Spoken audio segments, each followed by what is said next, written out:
A 9-year-old girl slips through the back alleys of Bogota, good at his job, good enough that he squirreled away a computer chip loaded with dirt on the whole organization, an insurance policy in case Don Luis ever turned on him. Don Luis has turned on him. Fabio's family, his wife and his young daughter, Catalia, are hiding in their apartment when Marco arrives with his crew. Fabio knows exactly what's coming. Before Marco's men close in, Fabio pulls his daughter aside. He gives her a fake passport, the hidden chip, and an address in Chicago, her uncle Emilio's address. He tells her one thing above all else: run to the American embassy, show them the passport, and never look back. Catalia bolts out a window as gunfire erupts behind her. What follows is a tense, kinetic chase through the streets of Bogota, the 9-year-old weaving through markets, scaling walls, and slipping through storm drains while Marco's men hunt her block by block. She's smart. She's fast. And she's clearly been raised by people who taught her how to disappear.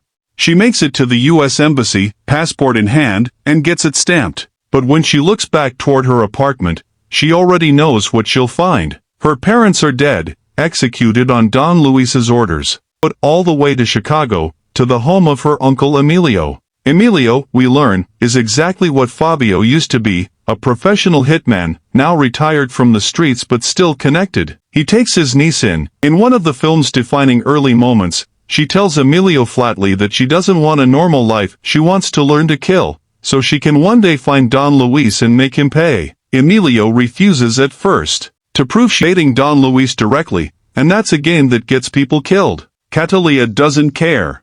Revenge has been the entire architecture of her adult life, and she's not interested in playing it safe. Catalia takes on her most ambitious stunt and, once again, a butterfly behind as her signature. This is the final straw for Don Luis and Marco back in Colombia. The pattern of killings, all bearing Fabio's daughter's calling card, finally then she reaches Don Luis himself.